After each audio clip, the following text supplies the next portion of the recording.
तो सितंबर से लेकर अक्टूबर तक नाइट स्काई में एक नया कॉमेट आने वाला है। और कुछ साइंटिस्ट के अकॉर्डिंग तो ये कॉमेट नाइट स्काई के ब्राइटेस्ट स्टार्स को भी आउटशाइन कर देगा। और ये कॉमेट जो फेमस लेजेंडरी हैलीस कॉमेट है उससे भी ज़्यादा ब्राइट हो सकता है। अगर हम कंजर्वेटिव एस्टिमेट्स को भी माने तो ये कॉमेट इजीली +1 से +0 मैग्नीट्यूड तक जा सकता है, जो कि बहुत ज़्यादा ब्राइट होता है।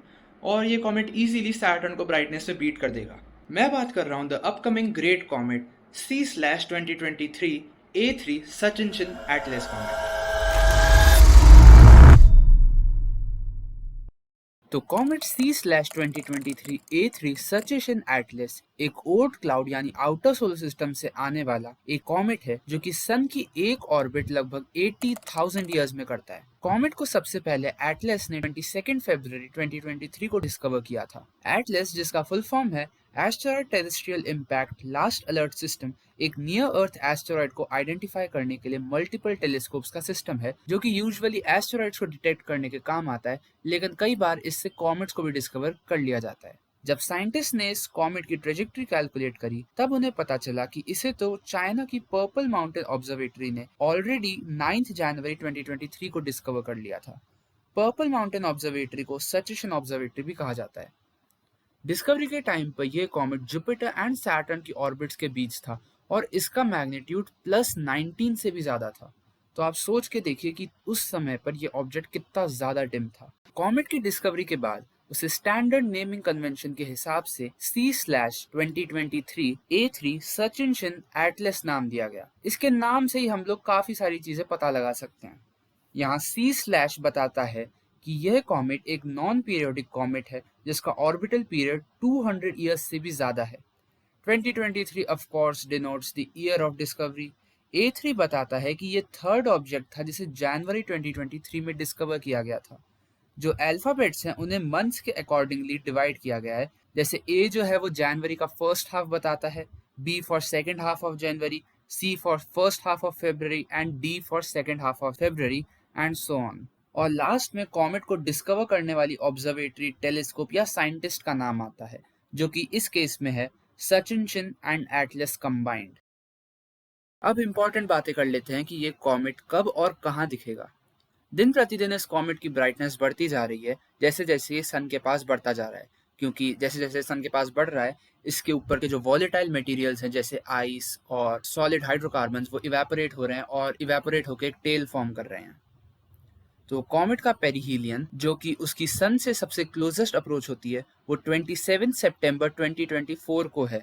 और इसी टाइम के अराउंड कॉमेट ब्राइटेस्ट दिखाई देगा हमारे नाइट स्काई में, और I should say morning sky में, क्योंकि 27 सितंबर को ये नाइट में नहीं बल्कि अर्ली मॉर्निंग ऑब्जेक्ट होगा।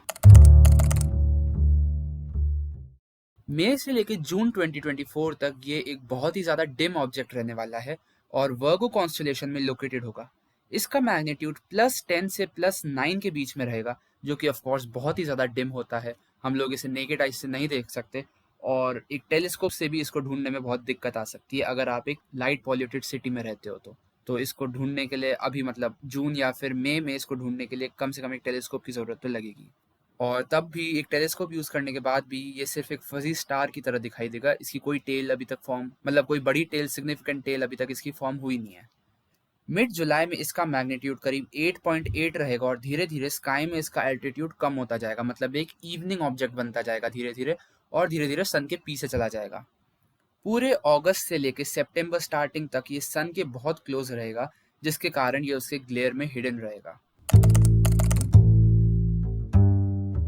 लेकिन मिड सितंबर के बाद यह कॉमेट जब सन के ग्लेयर से अर्ली मॉर्निंग स्काई में बाहर आएगा तब इसका मैग्नीट्यूड अकॉर्डिंग टू स्टेलेरियम एस्टोनिशिंगली +0.3 होगा, जो कि एक बहुत ही ज्यादा ब्राइट स्टार के बराबर होता है।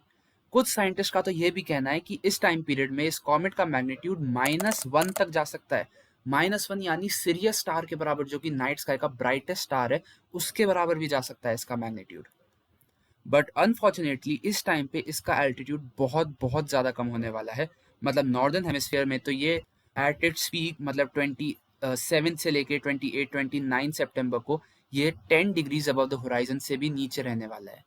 0.3 मैग्नीट्यूड पे भी पर हम अगर मान के चलें तो इजीली इसे हम लोग लो एल्टीट्यूड में भी देखा जा सकता है, बट हमें ये ध्यान रखना होगा कि लो एल्टीट्यूड होराइजन में क्लाउड्स या फिर ज्यादा लाइट पॉल्यूशन ना हो जिससे इसकी विजिबिलिटी है उस पर एडवर्सली अफेक्ट ना हो। बट स्काई में सनलाइट आने से पहले इसका altitude 10 degrees above the horizon से भी कम होगा।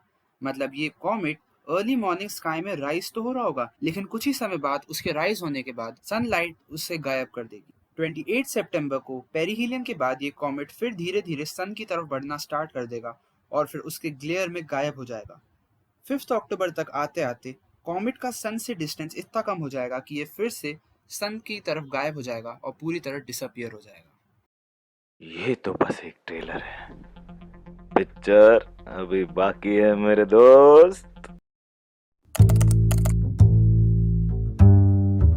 अभी तक ये कॉमेट अर्ली मॉर्निंग स्काई में दिख रहा था, लेकिन ये ब्राइट कॉमेट मिड अक्टूबर में अर्ली इवनिंग स्काई में भी अपना डेब्यू देने वाला है।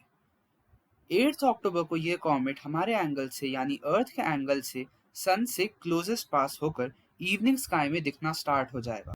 11 और 12 अक्टूबर को ये comet first time naked eye visibility के साथ इवनिंग स्काई में दिखाई देगा। हालांकि इसका मैग्नीट्यूड सितंबर एंड से थोड़ा सा कम हो चुका होगा, लेकिन फिर भी इसका मैग्नीट्यूड 0.6 से प्लस 0.8 के बीच रहेगा, जो कि लगभग प्लैनेट सैटर्न जितना ब्राइट होता है। लेकिन अब ये कॉमेट धीरे धीरे अर्थ के क्लोज आता जाएगा और 12 अक्टूबर को ये कॉमेट अर्थ से क्लोजेस्ट लोकेटेड होगा। धीरे धीरे इसका एल्टीट्यूड स्काई में बढ़ता जाएगा और 15 अक्टूबर तक ये कॉमेट सनसेट के बाद 20 डिग्रीज अबव द होराइजन पे दिखाई देगा और तब भी इसका विजुअल मैग्नीट्यूड एस्टोनिशिंगली अभी भी +1 होगा और एक्सपेक्टेड है कि इसकी सिर्फ फजी कोर ही नहीं दिखाई देगा बल्कि इसकी टेल भी नेकेड आई से दिखाई देगी।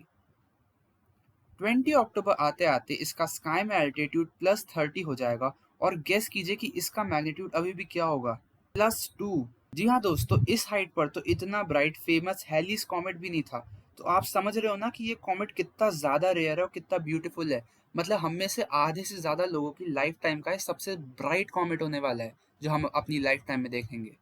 मतलब हैलीज कॉमेट को टक्कर दे रहा है ये कॉमेट। लेकिन सिर्फ 3 ही दिन बाद 23 अक्टूबर को इसका मैग्नीट्यूड +3 हो जाएगा, क्योंकि ये सन से और अर्थ से बहुत ही तेजी से आउटर सोलर सिस्टम की तरफ जा रहा है। अक्टूबर एंड तक कॉमेट सचिन एटलस का मैग्नीट्यूड +4 हो जाएगा, तो ये कॉमेट अक्टूबर एंड तक इजीली नेकेड आइज से विजिबल होगा किसी भी डार्क स्काई लोकेशन से। 5 नवंबर तक कॉमेट का मैग्नीट्यूड +5 हो जाएगा एंड 10 नवंबर आते आते इस कॉमेट को सिर्फ एक टेलीस्कोप या बायनोकुलर से ही देखा जा सकता है। बट हमें हमारी एक्सपेक्टेशन को थोड़ा कम रखना चाहिए बिकॉज कॉमेट बहुत ही ज़्यादा अनएक्सपेक्टेड होते हैं, तो ये 100% गारंटी तो नहीं है कि कॉमेट इतना ज़्यादा ब्राइट होगा कि इसकी टेल नेकेड आइज से भी विजिबल होगी। आखिर ये सब फ्यूचर प्रिडिक्शंस हैं जो कि करंट अवेलेबल डेटा से साइंटिस्ट ने प्रिडिक्ट की हैं। बट ये तो श्योर है कि सितंबर अक्टूबर में ये कॉमेट बहुत ही ज़्यादा न्यूज़ हेडलाइंस बनाने वाला है। और भले ही ये कॉमेट नेकेड आइज से नहीं दिखे, लेकिन आप अपनी टेलीस्कोप ज़रूर रेडी रखिएगा। भले ही -1 मैग्नीट्यूड नहीं, +1 मैग्नीट्यूड नहीं, बट ये कॉमेट इजीली +3 से +2 मैग्नीट्यूड तो आराम से पहुंच जाएगा, जो कि अपने आप में बहुत ही ज़्यादा ब्राइट होता है। अप्रैल से सितंबर तक नाइट स्काई में एक बहुत रेयर नोवा एक्सप्लोजन कभी भी हो सकता है और नाइट स्काई में एक न्यू स्टार अपीयर हो सकता है। पूरी डिटेल जानने के लिए आप ये वीडियो चेकआउट ज़रूर कीजिएगा। And thank you for watching this video. Please like and subscribe to my channel. Thank you.